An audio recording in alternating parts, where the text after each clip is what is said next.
Before the story begins, if you enjoy chilling American horror audio stories, don't forget to subscribe to the channel so you don't miss new stories every night. And now listen. I grew up in a town so small most people never noticed it existed. No stoplights, no hospital, one grocery store that closed before sunset. If you asked anyone why they stayed, they'd usually shrug and say the same thing. Nothing ever happens here. That's what made the night I heard the radio so strange. I was driving home late from a friend's place, just after midnight. The road cut through farmland for nearly 15 miles, with nothing on either side except open fields and fence posts. No houses, no lights, just darkness stretching out forever. I turned the radio on to stay awake. Static. I twisted the dial slowly, passing through country music, talk radio, then more static. And then a voice.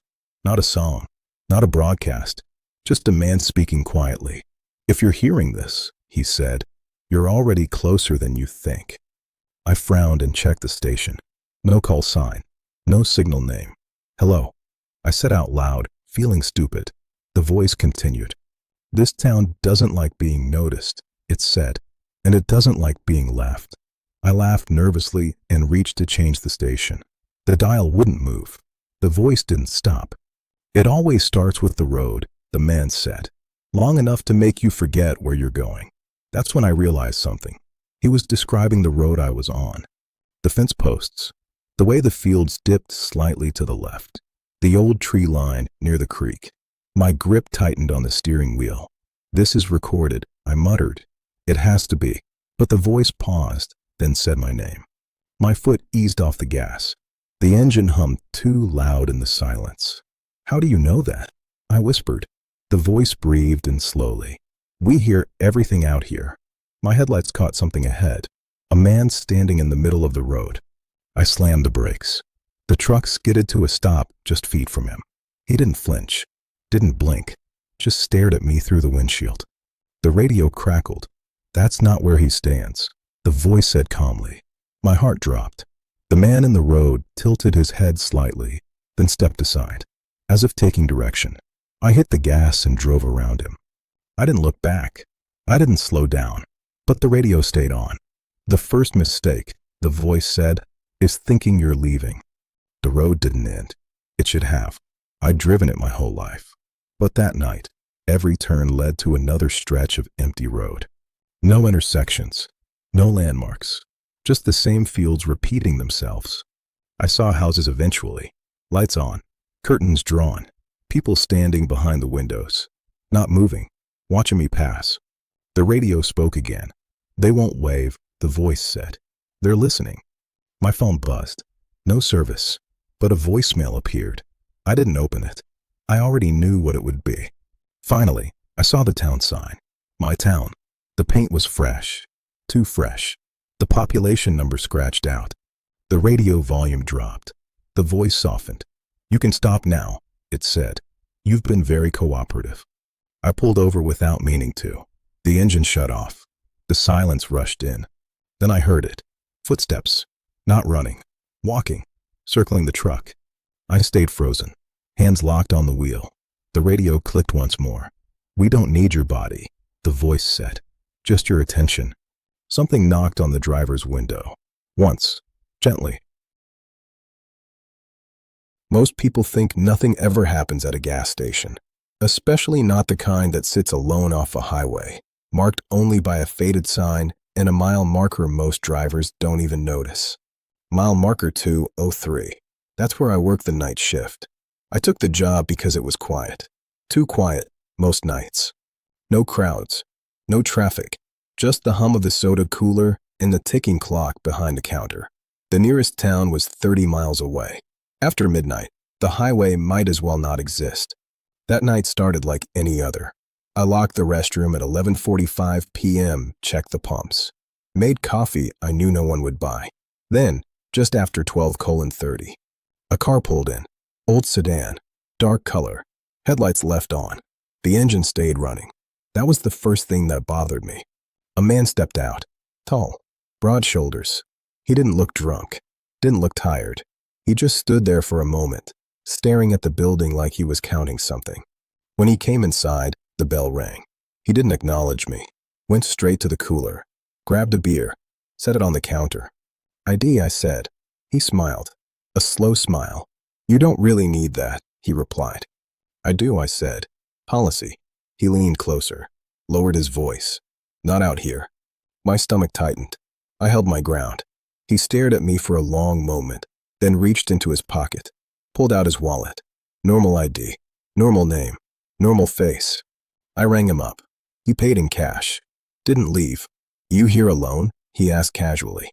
"Yes," I said. I shouldn't have answered. He nodded, like he already knew. After a minute, he turned and walked out. Didn't take the beer. Left it sitting there. I locked the door, something I technically wasn't supposed to do. 10 minutes passed. Then the pumps activated. On their own. Pump 3, the one furthest from the building. I checked the monitor. The man was standing there again, facing the station. Not pumping gas. Just standing. I picked up the phone. No signal. The radio behind the counter crackled. Static. Then a voice. Not dispatch. Not music. Just breathing. I slammed it off. The man walked toward the building. Slow. Unhurried. Like he knew I wasn't going anywhere. He stopped outside the door, looked straight at the camera, and waved. Then the lights went out. All of them. Emergency lights kicked in, bathing the store in red. My hands were shaking so hard I dropped the keys. A knock came at the door. Once. Soft. "Open up," the man said calmly. "I don't like doing this through glass." I backed away. "No," I whispered. He sighed, stepped back, reached into his car. I couldn't see what he was holding, but when he came back, the camera feed went black. One by one. The knock came again, harder this time. "You should have let me stay inside," he said. "Now it's messy." Something scraped against the door. Metal. Slow. Deliberate. I ran to the back. The exit door was already open. The hallway lights flickered. Footsteps followed. Not rushed. Never rushed. I hid in the storage room, holding my breath, counting seconds. The footsteps stopped right outside. Silence. Then his voice, right on the other side of the door. "I know you're in there." I don't remember what happened next. They told me later I was found walking down the highway at dawn, barefoot, covered in grease and blood that wasn't mine. The station burned down that morning. Electrical fire, they said. Mile marker 203 doesn't exist anymore. The sign is gone. The exit isn't marked. But truckers still talk. They say sometimes, late at night, they see a man standing where the station used to be, waving, waiting for the next night shift to clock in. In rural counties, police don't rush. They learn to wait, because most calls out here turn into nothing. Broken down cars, drunks sleeping it off, false alarms from places no one's been to in years. The call came in at 2:17 a.m. A silent call, no voice, no background noise, just an open line coming from a payphone. The location was strange. An old gas station off the interstate, closed for nearly a decade. No power, no phone line, at least not officially. Dispatch tried calling back. Nothing. The line stayed open for 30 seconds, then went dead.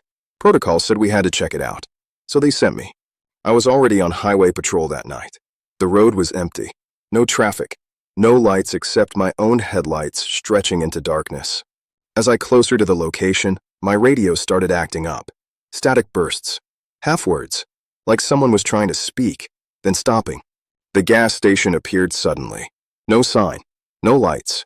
Just the shape of a building against the black field behind it. I parked and stepped out. The air felt heavy. Dead quiet. Sheriff's office. I called. No answer. I noticed the door was unlocked. That bothered me. It shouldn't have been. Inside, the smell hit first. Old oil. Dust. Something stale that didn't belong in an empty place. The counters were bare. Shelves stripped. But the camera system was still there, mounted above the register. Red light blinking. Recording. That was impossible. The station had no electricity. I approached the monitor. The screen flickered to life, showing the parking lot. My patrol car. Me. Standing inside.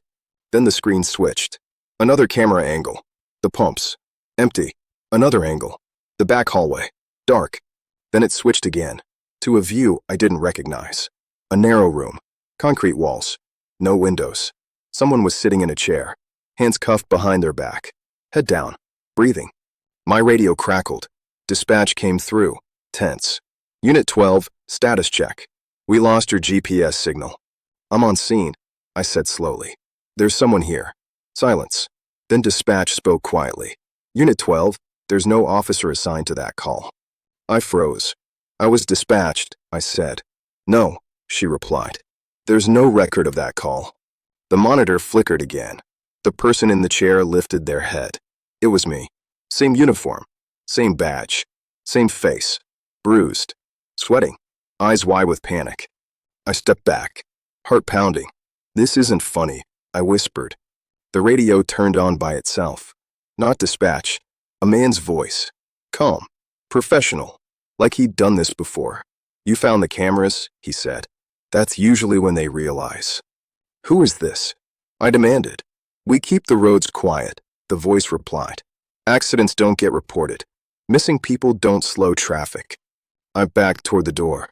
The screen changed again, now showing the parking lot. My patrol car. Empty. Door open. You were never logged, the voice continued. That makes things easier. The lights shut off. Complete darkness. Something moved behind me. Slow footsteps. Measured. Not in a hurry. I ran. I don't remember leaving the building. I remember cold air. The sound of tires on pavement. Then nothing. They found my patrol car at sunrise. Parked neatly on the shoulder. Engine cold. Radio off. No sign of me. No footprints. No struggle. The incident report says I resigned. Voluntarily. No forwarding address. But sometimes, late at night, dispatch still hears an open line. No voice. Just breathing. Coming from a location that doesn't exist anymore. And when they check the cameras, they see a gas station that was torn down years ago. Lights on. Recording. Waiting. Do you believe this story is true or just a legend? Leave your thoughts in the comments. Every interaction helps the channel grow and bring you even more horror stories.